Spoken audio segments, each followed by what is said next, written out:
news headlines on September 28, 2025 at 7 a.m. London time.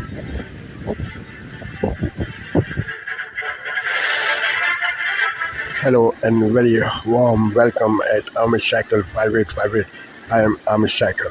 Following news have been reported by American, European, Asian, African, Australian news channels and the news agencies. So please, let's go to the headlines. Hi everyone, and thank you so much for streaming with us. I'm Rita Roy, and welcome to ABC News Live Weekend. Let's take a look at your top headlines. Officials are still investigating the deadly shooting at a Dallas ICE field office. 3 detainees were hit and at least 1 has died. Officials say the suspect, Joshua John, was targeting ICE agents, not detainees, based on notes he left behind. FBI Director Kash Patel also said evidence showed John went through a high degree of planning before the shooting. Starbucks announced new layoffs and store closures as part of a $1 billion restructuring plan. CEO Brian Nichols said the company will lay off 900 employees in non-retail roles across North America, with store closures expected to amount to 1% of total locations in this fiscal year. The coffee giant has dealt with sluggish sales in recent years, including 6 straight quarters of declining same-store sales. Big changes ahead for Major League Baseball. The league's competition committee approved the use of the automated ball strike challenge system, starting with the 2026 season. The technology can be used to challenge limited ball or strike calls made by a human umpire, with cameras in stadiums tracking each pitch and judging if the ball crossed home plate within the strike zone. Turning now to our top story, David is a rising star in the music world, but now the singer is embroiled in a mystery after the body of a teenage girl was found in the trunk of his impounded vehicle. The discovery raising questions about their possible connection. ABC's Ashan Singh has the latest. Stay right here with a little smile. Singer David, on the brink of major fame. Can we get that smile back? The platinum-selling artist with hits like Romantic Homicide. I kill you. And Here With Me. I don't care how long it takes. Embarking on a world tour for his debut album, Withered. David is a young 20-year-old singer who really is just on the cusp of superstardom. You know, he really got his start because his music went very viral on TikTok. He also was very popular in the video game spectrum from Fortnite. Now he's at the center of a weeks-long mystery after a severely decomposed body was found in an abandoned Tesla registered to the singer's legal name, David Anthony Burke. When the body was found, the LAPD didn't know much about it because it was so heavily decomposed. Tonight, the deadly flash flood emerged in Arizona as the East Coast braces for a possible hurricane. Multiple people dead as a powerful monsoon and rushing floodwaters sweep through Arizona. Urgent search and rescue still underway. Cars submerged. Countless people caught off guard. My hands were aching. I barely was able to even control my hands to call 911. And on the East Coast, a state of emergency. The Carolinas bracing for a storm that could bring dangerous flooding. We're live in the storm zone. President Trump putting a new spotlight on his political enemies after pressuring the Justice Department to charge former FBI Director James Comey. The president also ordering the Pentagon to send troops to protect ICE facilities in Portland, Oregon, as threats against agents grow. The U.S. cracking down on Colombia's president after he called on American soldiers to disobey President Trump. How the State Department is reacting. Europe on alert. Some airports shut down after mysterious drone sightings. The big question tonight is it Russia? And what are they doing there? A shocking TV interview when a suspected killer told a news anchor about his parents' killing that had police arresting him as he left the studio. 1 year after Hurricane Helene, how a community is getting creative to heal and move forward. And there's good news tonight. Comes to pride of a lifetime at this elementary school and the team effort that made it happen. This is NBC Nightly News. I'm very disappointed in Putin. And he's been fighting hard, he's been fighting long, and they lost millions. And I'm not going to ever call anybody a paper tiger, but Russia spent millions and millions of dollars in bombs, missiles, ammunition, and lives, their lives. And they've gained virtually no land. I think it's time to stop. That's President Trump yesterday at the White House. For the latest in Ukraine, let's bring in former NATO Ambassador Kurt Volker. Ambassador Volker, what is your assessment right now of the Ukrainian fighting spirit? Are they feeling defeated? Are they feeling like they can beat Russia in this terrible conflict? Well, it all starts from the fact that they are defending their own territory, their own homes, their lands, their families. So they have incredible determination, even when it's tough, even when they get tired, even when Russia has these bombings of civilians overnight. The Ukrainians are still very determined because they are defending themselves. And I would say that President Trump's post on Truth Social after his meeting with Zelensky in New York was indeed a shot in the arm for Ukrainians. It was the first time that President Trump really laid bare how poorly Russia is doing and how Ukraine can possibly win this war. Well, and there was, such a turn of events, or it seems like there's been a turn of events since that visit last year to the White House by President Zelensky. Now it seems like the president is favoring the Ukrainian side, which wasn't necessarily the case for a while. Well, I think that he was making sure that Ukraine wanted an immediate ceasefire, that they wanted peace.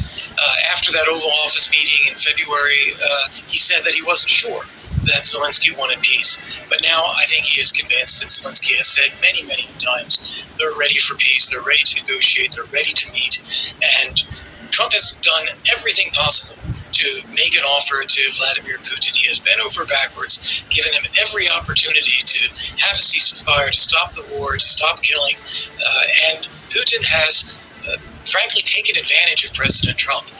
President Trump has given him time and given him opportunity and offers possible business deals, lifting the sanctions. And Putin has pretended to be interested in that while actually escalating the fighting.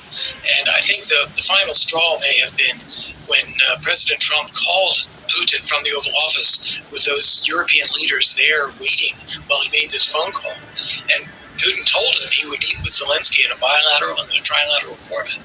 And then after that, Putin backed away and has no intention of meeting with Zelensky. So Trump now knows that Putin just lied to him directly and has no intention of ending this war. And I think that's why we're seeing this change of tone from President Trump. And the attacks on civilian facilities, apartment buildings, and infrastructure just continue, and the world seems to sort of collectively yawn. I mean, it astounds me that the Russians do this night after night after night, blowing up apartment buildings, and there's no... On this Saturday night, the existential crisis at Canada Post. As postal workers go on strike, the Prime Minister defends his government's overhauls. It's losing $10 million a day. What will it take to get the mail moving? Gracious in defeat. Canada's women's rugby team comes up just short of the World Cup. Why it still has reason to celebrate. Full force. The U.S. president promises a military crackdown in Portland. Plus, feeling blue. The baseball fan frenzy in Toronto as the Jays look to clinch the top spot. Reporting tonight, Jeff Semple. Good evening and thank you for joining us. The Prime Minister is defending his government's decision to drastically scale back services at Canada Post. Mark Carney says the beleaguered Crown Corporation is simply not viable.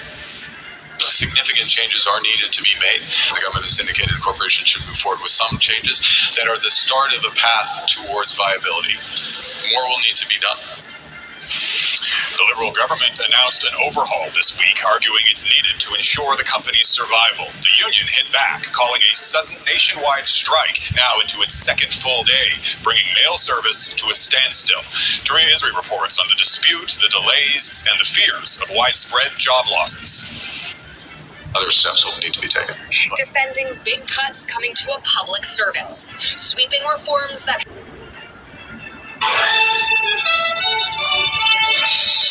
Tonight, waves of trouble. Deadly monsoon rains swamp the Southwest, and the Atlantic hurricane season gets busy. Out west, it is so dry, even just a few inches of rain can cause major flooding. I'm meteorologist Andrew Kozak, tracking totals and watching two big storms threatening the East Coast. Also tonight, new flashpoints in the illegal immigration crackdown in Iowa, Illinois, and beyond. I'm Omar Villafranca in Dallas, where the wife of one of the detainees shot at this facility is speaking out. President Trump today saying he'll send troops to Portland, Oregon, and the latest deployment to American cities. Shutdown countdown. I'm Willie James. I'm at the White House as the Trump administration is racing the states with Congress and the federal workforce with the clock ticking.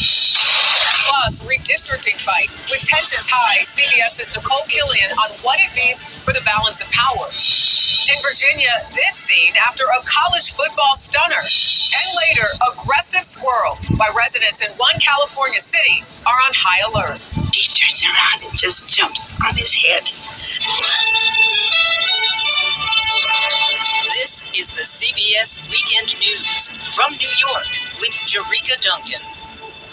Good evening, everyone, and thank you for joining us on this Saturday. We begin tonight with...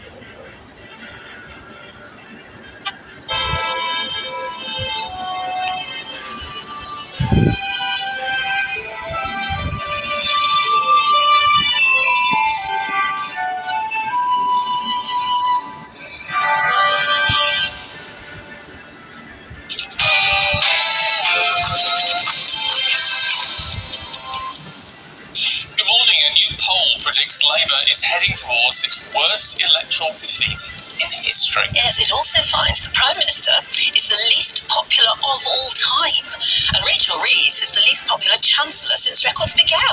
Well, with the Labour Party conference underway and a potential leadership challenge from Andy Burnham on the horizon, can Sir Keir Starmer convince his party that he is the person to lead them into the next general election? And now there's another one. Did Keir Starmer dodge inheritance tax?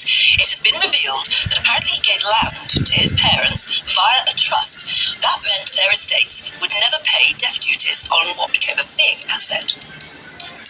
Blocking the chances of reconciliation, Prince Harry accuses palace insiders of sabotaging his relationship with the king, and he's rubbishing reports that the recent meeting with his father was like an official visit. And then, of course, the small boat surge continues to continue. Almost 900 migrants crossed the English Channel illegally so far this weekend, according to GB News' own provisional figures. George Galloway and his wife have been detained by police under the Counter-Terrorism Act at Gatwick Airport after arriving in London from Moscow. And let's all raise a glass to English sparkling wine, as the International Wine Awards gives our homegrown grape the top spot, beating champagne for the first time. One small step for man, one giant leap for mankind. And NASA says it will win the second race to the moon as it plans a mission as early as next February. And it's been a golden weekend for English rugby as the women's team become world champions for the third time. Team Europe are on the verge of a stunning Ryder Cup triumph as they take an 11.5 to 4.5 point lead into the singles at Bethpage. And Liverpool lose for the first time in the Premier League. After a damp start to the weekend, today is looking a little bit drier and brighter once any early rain clears. Join me later for the full forecast with all the details. Just on 6 o'clock, I'm Stephen Dixon. And I'm Anne Diamond, and this is GB News Breakfast.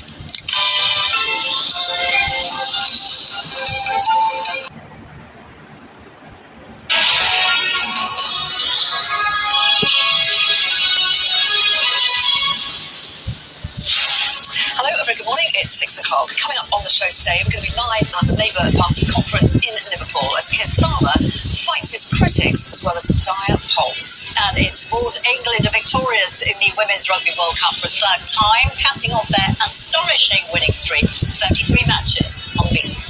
It's Sunday, the 28th of September. Champions of the world. England's Red Roses win their third Rugby World Cup in front of a record crowd at Twickenham.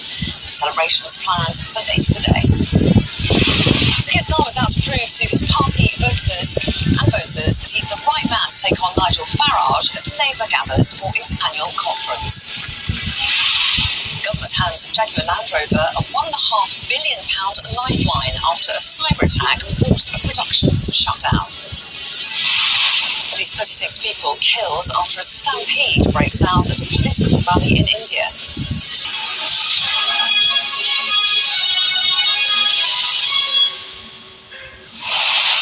Hello, very good morning. Thanks for joining us here on The Breakfast Show. And our top story is that extraordinary victory by by England yesterday afternoon. On 1300 224 636. Lifeline on 13 11 14. Or Bravehearts on 1800 272 831.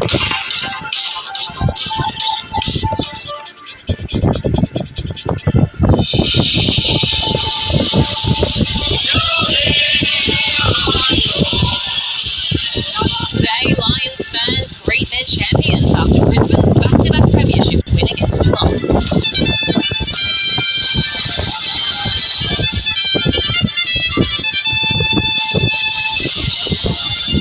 Russia tells the UN it has no intention of attacking NATO states, but warns of a decisive response to any aggression. The Prime Minister rules out a Republican referendum after meeting with King Charles in Scotland. Still going to the looking for the line and the hit back. And England completes rugby's greatest ever winning streak to claim the Women's World Cup over Canada.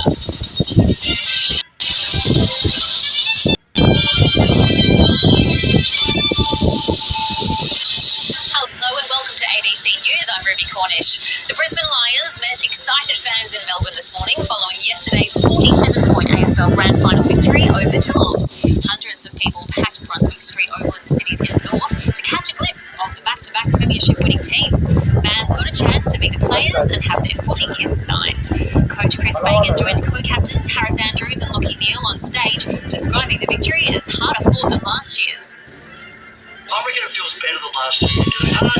It's bloody hard to do it 2 times in a row. So from that perspective, all the obstacles we had to overcome this year to get to that point yesterday, even the fact that Geelong beat us 3 weeks ago, turned the tables around, was just so exciting. And the way the players played, we stuck to the task. It was an even game at half time, and then we showed what we could do in the second half, which was pretty hard to do given we played 4 finals. On CNA.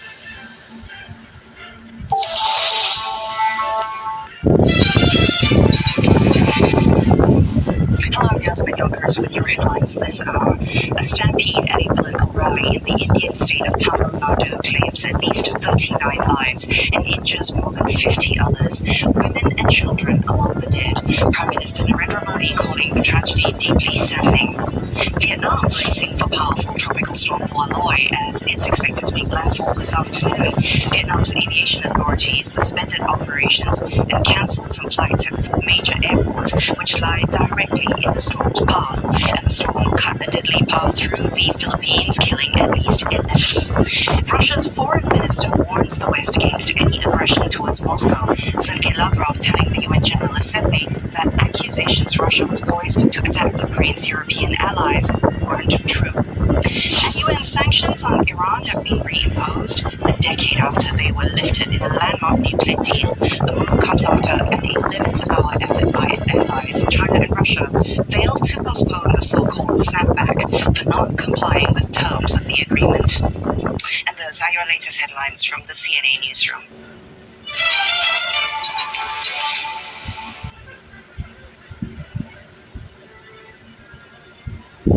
This is Asia Now.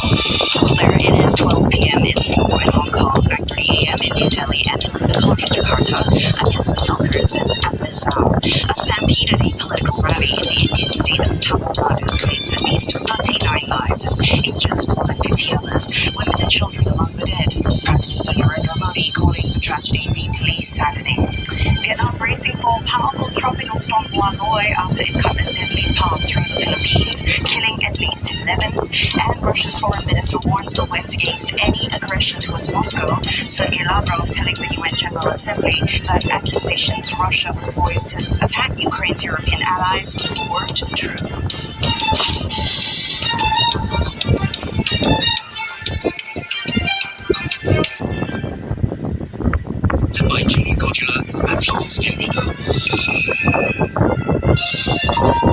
Hello and welcome back, or welcome if you're just joining us. You're watching Daybreak here on France 24. Our headlines this hour. The UK, France, and Germany urge Iran not to take any escalatory action as UN sanctions come back into force. The 3 countries triggered their return last month, accusing Iran of violating the nuclear agreement, a move denounced by Tehran as illegal. Moldovans head to the polls in parliamentary elections that could see the country abandon its shift toward the West. The pro-European ruling party faces a challenge from pro-Russian opposition and could lose its majority. The vote is being closely watched in Europe amid concerns of Russian interference. And Donald Trump says he's sending troops to Portland, Oregon, authorizing them to use full force to protect immigration detention centers. It's just the latest Democrat-led city to face the deployment of federal troops, though the U.S. president has not always followed through on those threats.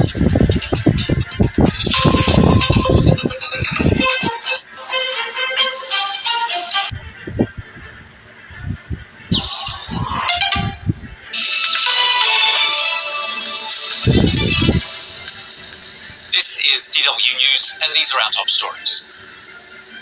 More than 3 dozen people have been killed in a stampede at a political rally in the southern Indian state of Tamil Nadu. Children were among the dead, and many others were injured.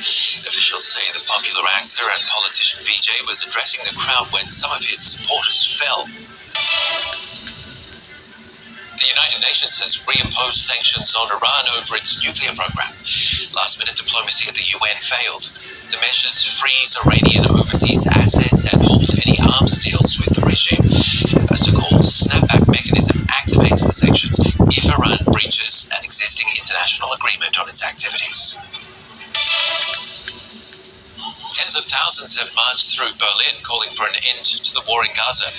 Campaigners warn the German government to withdraw military support from Israel, and they want the EU to impose sanctions. The day remained largely peaceful despite some isolated scuffles with police. This is DW News from Berlin. You'll find more on our website, dw.com.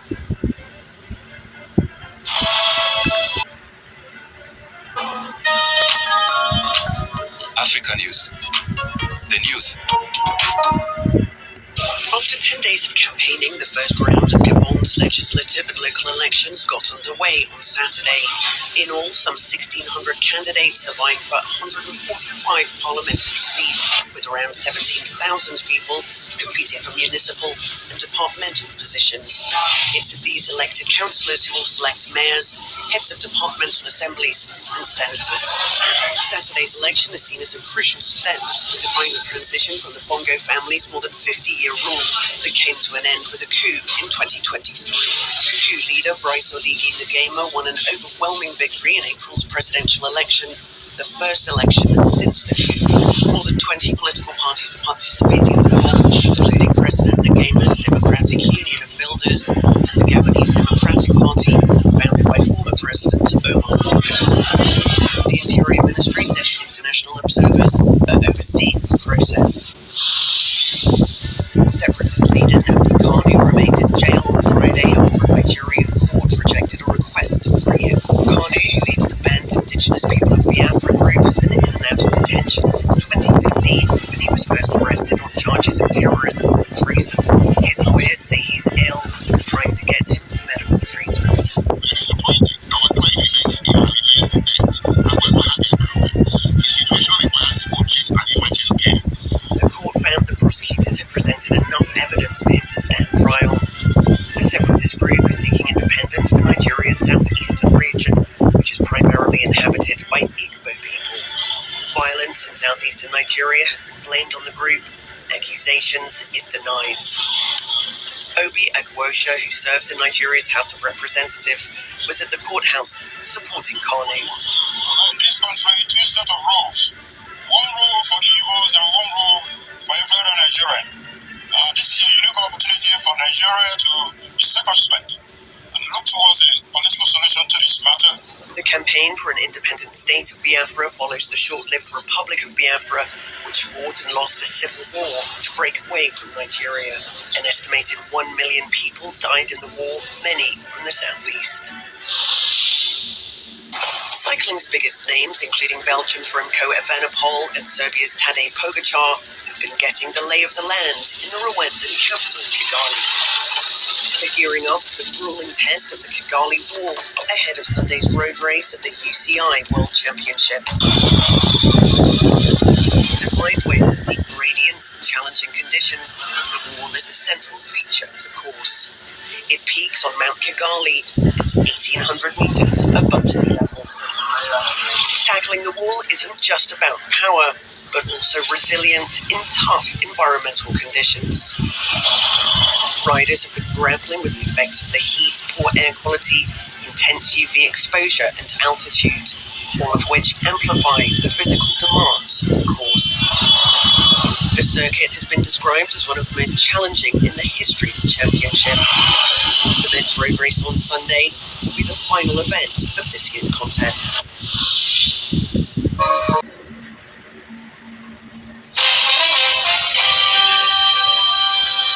Tonight on PBS News Weekend, an exclusive frontline interview with Iran's top nuclear negotiator as global sanctions over its nuclear program are set to resume. Then, as more women are choosing to have children later in life, we explore the skyrocketing demand for freezing eggs. And the iconic Rose Garden gets a new look as part of a series of changes at the White House. The White House history is living history, and certainly so much of American history takes place there, can be told through the prism of White House history, but it evolves and it changes.